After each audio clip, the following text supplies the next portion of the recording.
Here's my room. It's pretty good, can't complain. The outside of the university area, and not bad. It's really fancy. It moves all kinds of ways, which helps because I can't really breathe, so I gotta move around.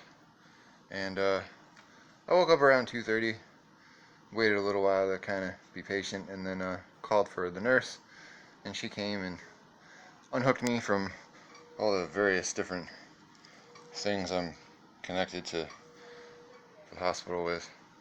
And now I'm gonna try to get up and walk around a bit.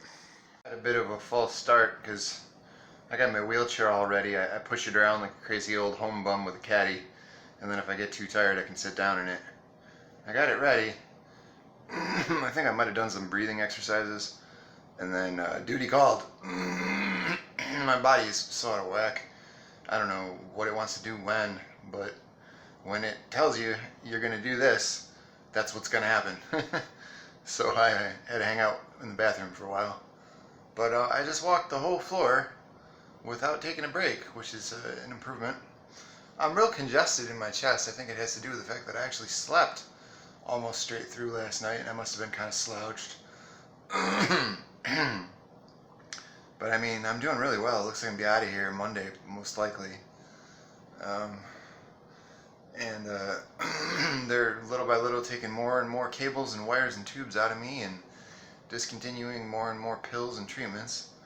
So I have every reason to be confident, and I feel super blessed and lucky and grateful. So anyway, as I sit here drinking my machine water out of my insulated solo cup and looking out the window, these couple of people coming to work, the way this all started was that I had intended to travel by train from Syracuse to Rochester to spend the election and my mom's new retirement with her and her husband here in Syracuse, partially in the hopes of providing them with backup in the event that any rioting or other such fuckery did occur, but also just because my mom's been working her ass off since like 1983 or something. She finally gets to retire, so I thought it'd be nice to spend some time. And I woke up at 9:30 p.m. on Monday, Sunday night, I guess, with the intentions of catching an 8:30 a.m. Monday train. And everything was fine, normal as ever. You know, did my normal morning routine, moved my bowels, and ate some healthy food, and then I don't know, packed up, and I think I did laundry. And I mentioned that I pooped because later in the story I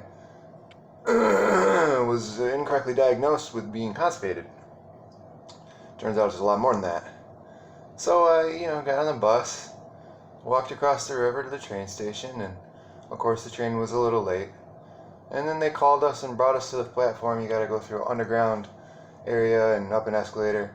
And then the train started getting later and later, and it was getting real cold.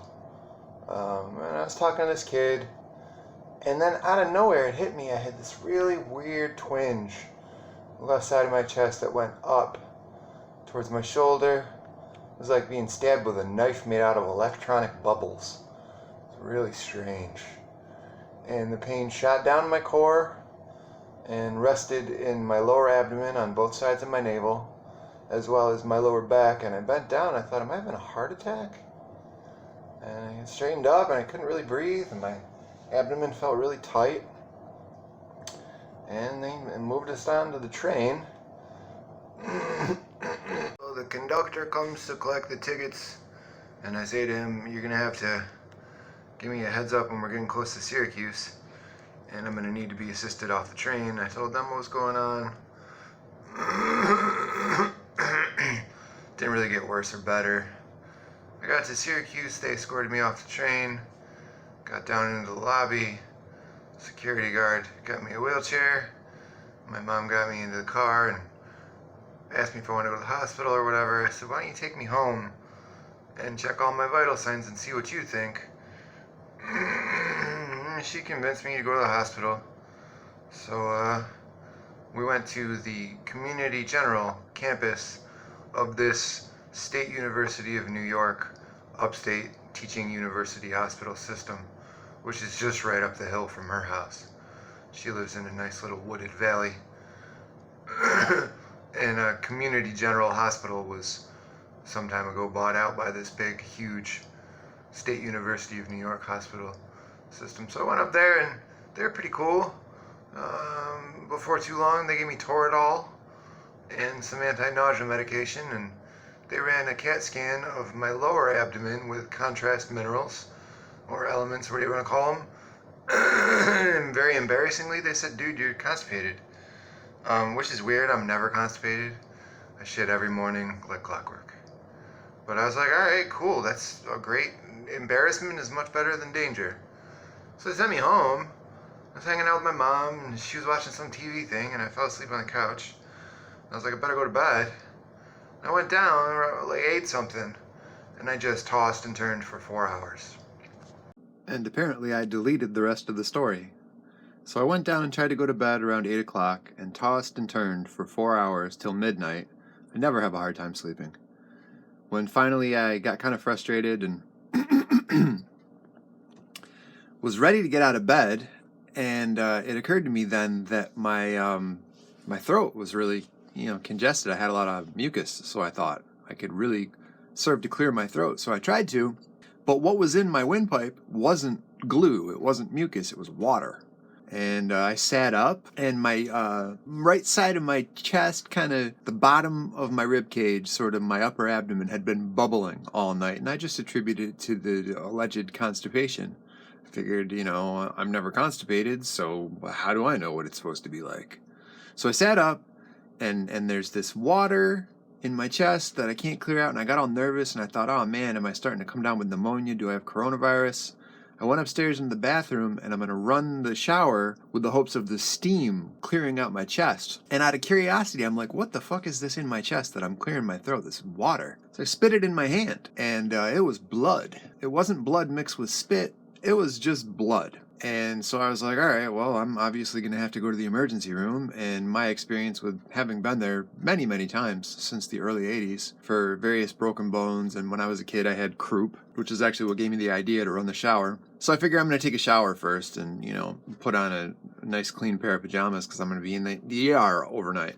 Still, no idea that I'm dying. My lungs are filling with blood by the minute. So I took a shower and got out and called the ambulance, and I walked out of the house to the ambulance. I put a chair in front of my mom's bathroom door with a note written on the back of an envelope that said, do not enter coronavirus, ? And I got in the ambulance, and it was a bunch of young 20-somethings, and they were great sense of humor, and we were shooting the shit, cracking jokes the whole way there. They took me to the ER at the downtown campus of SUNY Upstate, and that's when I started to kind of figure out what was going on, because as soon as they got me in and started speaking with the triage personnel, I was immediately in a room.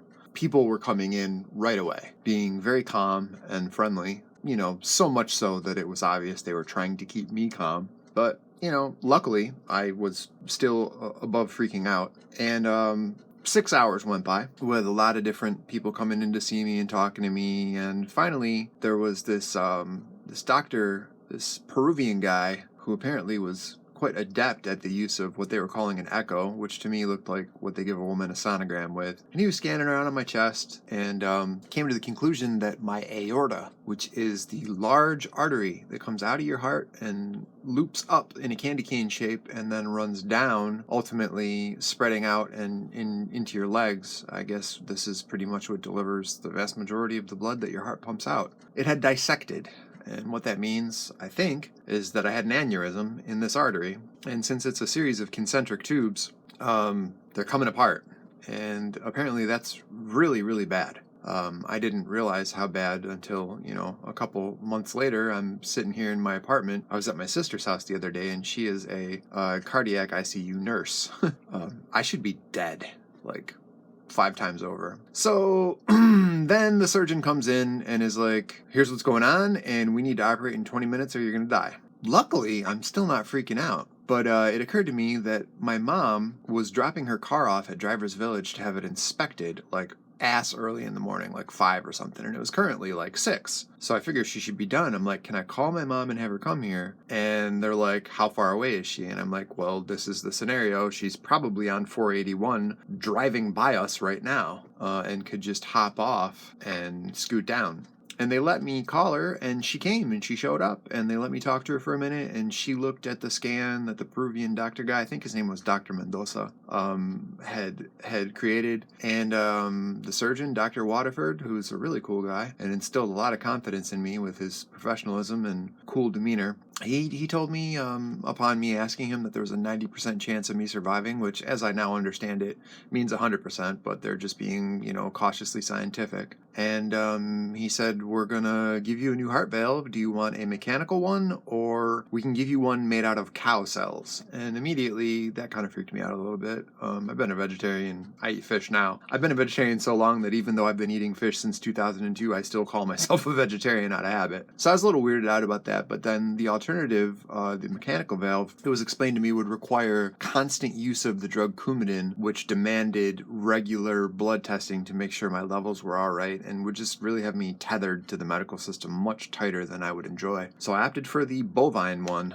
And they very promptly threw me on a stretcher, wheeled me into a shiny chrome cube, wherein a anesthesiologist shaved off the majority of my beard, and I guess he thought he was being funny. He gave me a little widow's peak under my chin, and I fell asleep. And I woke up in the ICU with a tube down my throat, and again, I fucking have no idea how, but I did not freak out, and they saw me opening my eyes and started speaking to me, and, I very nonchalantly just waved my finger and pointed to the tube and made a pull it out gesture, and they're like, oh, you want to get that tube out, don't you? And I emphatically nodded my head yes. It didn't take too long for them to take it out, but I gotta say, that was really disquieting, having a tube down your throat. I don't know, maybe it's because I'd watched the movie The Matrix when I was younger, or I don't know what, but it felt like being invaded. It felt like being possessed or having lost your bodily autonomy. It was really, really, it made me sad. And they pulled it out, and I guess I was so doped up from the anesthesia that I very promptly got scolded for not breathing. The nurse said, you're not breathing, you gotta cut that out or I'm gonna have to put the tube back in. And I, all dopey and half out of my mind, whined like a child, no. And then they were like, breathe, and I'm like, okay, and I'm breathing, and I guess I figured it out fairly quickly. And sometime shortly after that is where this video picks up what you've already seen, where they transferred me from the ICU to the step-down unit, which is just kind of like a regular floor. And now, a few months out, this happened November 2nd. Here it is, January 29th. I guess I'm healing up quite well. I have some, I suppose, reasonable difficulties, walking more than a mile and a half or so. And man, I have the worst gas in my abdomen. It's like maybe opening my chest like a book caused a bunch of air to get stuck in there. I don't know what happened, but I'm constantly just full of gas in my stomach. I don't fart and I don't burp, really. It's just gas. But I've had a cardio-focused genetic screening that came to the conclusion that I do have a genetic mutation, which is not concrete indicative of having caused this, but they are suspicious that it could be an indicator of what's called Ehlers-Danlos syndrome. That's, I guess, responsible for weakening people's connective tissue. And they want to test some more of my family members, and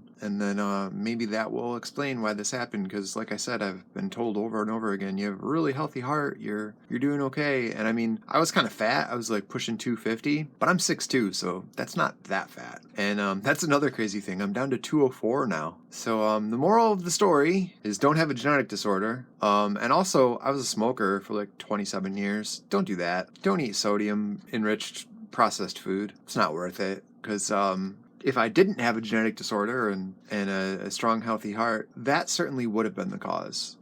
I've never really been a big drinker. I'll have 2 or 3 beers and then not have any again for a couple months or a year. And I quit smoking quite a while ago, but I'd still buy a pack, every 8 months or something, or every year and a half. Just not worth it. Take care of your health, or you'll wind up with a big old zipper like this in your chest. And that's not cool.